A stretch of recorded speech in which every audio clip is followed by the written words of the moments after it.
स्वागत है दोस्तों आपके अपने YouTube channel Vinod Hindi point में। दोस्तों आज के इस वीडियो में पढ़ने वाले हैं कबीर दास और मलिक मोहम्मद जायसी से संबंधित महत्वपूर्ण तथ्य जो हिंदी साहित्य की सभी परीक्षाओं के लिए बहुत ही महत्वपूर्ण है। चलिए शुरू करते हैं आज का ये वीडियो। कबीर दास का जन्म कब हुआ? तो इनका जन्म जो है 1398 ईस्वी संवत 1455 को हुआ था। कबीर दास किस जाति के थे? तो इनकी जाति थी जुलाहा। जनश्रुति के अनुसार कबीर दास के पिता का क्या नाम था? नीरू इनके पिता का नाम था, नीमा इनकी माता का नाम था, जो जाति के जुलाहा थे। कबीर दास कहाँ निवास करते थे? तो काशी बनारस में। कबीर दास के गुरु का क्या नाम था? तो उनके गुरु का नाम था रामानंद। कबीर दास किस राजा के समकालीन थे? तो वीर सिंह देव के समकालीन थे। कबीर दास पर किसने अत्याचार किया था? सिकंदर शाह ने कबीर दास पर अत्याचार किया था। विद्वानों के अनुसार कबीर दास को कितने वर्ष का जीवन मिला था? तो 120 वर्ष, 1398 से 1518। कबीर दास का निधन कब हुआ था? सन 1518 ईस्वी में कबीर दास का निधन हुआ था। कबीर दास का निधन कहाँ हुआ था? मगहर में, संत कबीर नगर। इस समय मगहर जो है संत कबीर नगर जिले में है। कबीर दास किस मुगल शासक के समकालीन थे? सिकंदर लोदी के समकालीन थे। कबीर दास ब्रह्मा ईश्वर के किस रूप के उपासक थे? निराकार निर्गुण। कबीर दास ने ब्रह्मा को किस रूप में देखा? तो अद्वैतवाद में देखा। कबीर दास ने माया को क्या कहा है? ठगनी कंचन कामिनी। कबीर दास ने ब्रह्मा हरि को किस रूप में स्वीकार किया है? पति स्वामी। कबीर दास का व्यक्तित्व कैसा है? तो निर्द्वंद और फक्कड़ स्वभाव के थे कबीर दास। कबीर के नाम से किस पंथ का प्रचार हुआ? तो कबीर पंथी। कबीर दास सत संप्रदाय के किस रूप में से संबंधित थे? निर्गुण सत संप्रदाय। कबीर दास की काव्य भाषा क्या थी? सदुक्कड़ी, पंचमेल, खिचड़ी। सदुक्कड़ी इनकी भाषा को आचार्य रामचंद्र शुक्ल ने कहा, पंचमेल खिचड़ी जो है श्याम सुंदर दास ने कहा। कबीर दास की शिक्षा कहाँ तक हुई थी? तो ये निरक्षर थे। कबीर दास का काव्य कितने रूपों में लिखा गया? साखी, शबद, रामायणी, जो बीजक में संकलित है। कबीर दास के निर्गुण भक्ति में माधुर्य भाव का समावेश होने से उनके काव्य को कौन सी विचारधारा प्रभावित है? रहस्यवाद। कबीर दास ने निर्गुण भक्ति में सर्वाधिक महत्व किसे दिया है? गुरु को। कबीर दास ने सर्वाधिक बल किस भक्ति पर दिया है? मानसिक भक्ति। कबीर दास की रचनाओं का संकलन किस नाम से किया गया? बीजक। कबीर दास के बीजक के कितने भाग हैं? 3, साखी, शबद और रामायणी। कबीर दास की पत्नी का क्या नाम था? लोई। कबीर दास के पुत्र का क्या नाम था? कमाल, और पुत्री का नाम था कमाली। कबीर दास की रचनाओं का संकलन बाबू श्याम सुंदर दास ने किस नाम से किया? तो कबीर ग्रंथावली के नाम से। कबीर दास को वाणी का डिक्टेटर किसने कहा? हजारी प्रसाद द्विवेदी ने। अब पढ़ते हैं मलिक मोहम्मद जायसी के बारे में। मलिक मोहम्मद जायसी का जन्म कब हुआ था? इनका जन्म 1463 ईस्वी में हुआ था। मलिक मोहम्मद जायसी का जन्म कहाँ हुआ था? तो जायस नामक स्थान पर इनका जन्म हुआ था, और जायस नामक स्थान पर जन्म होने से इनका नाम जो है जायसी पड़ा। मलिक मोहम्मद जायसी का जन्म स्थान किस जिले में है? तो जायस जो है ये रायबरेली में है।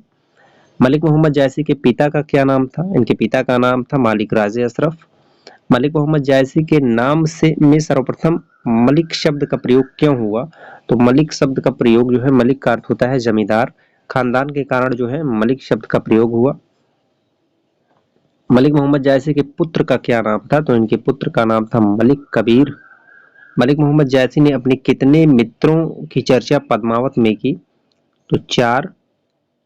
मलिक मोहम्मद जायसी ने अपने किस मित्र को ज्ञानी कहा? तो यूसुफ मलिक को। पद्मावत का रचना काल क्या है? सन 1540 ईस्वी। आखिरी कलाम की रचना जायसी ने कब की? सन 1529 ईस्वी।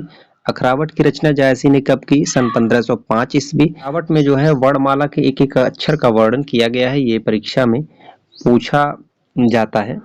और आखिरी कलाम में जो है कयामत का वर्णन किया गया है। पद्मावत इनकी प्रसिद्ध रचना है।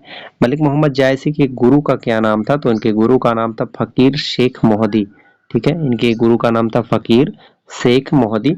पद्मावत ग्रंथ में जायसी ने अपने गुरु के किस रूप में किसकी महिमा का वर्णन किया है? तो शेख बुरहान मेहदी। मलिक मोहम्मद जायसी की प्रमुख रचनाएं कितनी हैं? तो इनकी प्रमुख रचनाएं 6 हैं। जिनमें पद्मावत, अखरावट, आखिरी कलाम, चित्ररेखा, कहरनामा, मशलनामा ये सभी है। मलिक मोहम्मद जायसी ने अपनी किस रचना में बाबर का उल्लेख किया है? तो आखिरी कलाम में जो है कयामत का वर्णन के साथ साथ मुगल बादशाह बाबर की प्रशंसा की गई है। मलिक मोहम्मद जायसी ने अपनी किस रचना में शेर शाह का उल्लेख किया है? तो पद्मावत में जो है मलिक मोहम्मद जायसी ने शेर शाह का उल्लेख किया। पद्मावत इनकी प्रसिद्ध रचना है और पद्मावत में जो प्रतीक हैं रतन सेन, सिंघल, पद्मावती, हीरामन तोता, नागमती, राघव चेतन, इन सब का जो है मलिक मोहम्मद जायसी ने प्रतीक दिया है। रतन सेन का प्रतीक जो है ये आत्मा का है, सिंघल हृदय का है और तोता जो है इसमें गुरु के रूप में दिखाया गया है। पद्मावत किस प्रकार का काव्य है? प्रेमाख्यान। पद्मावत की काव्य भाषा क्या है? तो पद्मावत जो है अवधी भाषा का है। पद्मावत में किस छंद का प्रयोग किया गया है? दोहा चौपाई। पद्मावत काव्य रूपों की दृष्टि से कौन सा काव्य है? तो ये एक प्रबंध काव्य है। अखरावट में किसका विवेचन हुआ है? तो अखरावट में जो है सिद्धांत संबंधी तत्वों का विवेचन किया गया है, जिसमें वर्णमाला के एक एक अक्षर को लेकर सिद्धांत संबंधी तत्वों से भरी चौपाई का वर्णन किया गया है। मलिक मोहम्मद जायसी ने मानव शरीर में कितने द्वार माने हैं? 10 द्वार। भारतीय दार्शनिकों की भांति जायसी ने किसकी एकता स्वीकार की है? पिंड एवं ब्राह्मण की। जायसी किस संप्रदाय के कवि थे? सूफी संप्रदाय। सूफी संप्रदाय में साधना की कितनी अवस्थाएं हैं? तो 4 हैं, तरीकत, शरीकत, मारिफत और आफिरत। पद्मावत का नायक कौन है? तो रतन सेन है। पद्मावत की नायिका कौन है? पद्मावती है। जायसी ने पद्मावत में निम्नांकित पात्र किसके प्रतीक हैं? यहाँ देखिए पात्र और प्रतीक का वर्णन जायसी ने किया है। चित्तौड़गढ़ ये शरीर का प्रतीक है, राजा रतन सेन मन का, सिंघलदेव हृदय का, पद्मावती बुद्धि का, राघव चेतन शैतान का, अलाउद्दीन माया का, नागमती संसार का, हीरामन तोता जो है यह गुरु का प्रतीक है। पद्मावत में जीवात्मा कौन है? तो रतन सेन है। पद्मावत में परमात्मा कौन है? परमात्मा जो है पद्मावती है। सूफी मत में ईश्वर किस रूप में माना गया है? स्त्री के रूप में माना गया है। सूफी मत में भक्त किस रूप में विवेचित है? पुरुष के रूप में। आचार्य रामचंद्र शुक्ल ने जायसी के 3 ग्रंथों का उल्लेख किया है, जिसमें पद्मावत, अखरावट और आखिरी कलाम का नाम आता है। पद्मावत में कुल 57 खंड हैं और इनका जो प्रिय अलंकार है वह उत्प्रेक्षा अलंकार है। पद्मावत के संदर्भ में विद्वानों के जो कथन है यह कई बार परीक्षा में पूछा जाता है। आचार्य रामचंद्र शुक्ल का कथन है, पद्मावत की कथा का पूर्वार्ध कल्पित और उत्तरार्ध का ऐतिहासिक है। यह आचार्य रामचंद्र शुक्ल का कथन है। वहीं विजय नारायण शाही लिखते हैं, पद्मावत को हिंदी में अपने ढंग की अकेली ट्रेजिक कृति कहा है। ये थे कबीरदास और मलिक मोहम्मद जायसी से संबंधित महत्वपूर्ण तथ्य। आशा करते हैं आज का वीडियो आप सभी को पसंद आया होगा। मिलते हैं अगले वीडियो में कुछ नए तथ्यों के साथ, तब तक के लिए नमस्कार।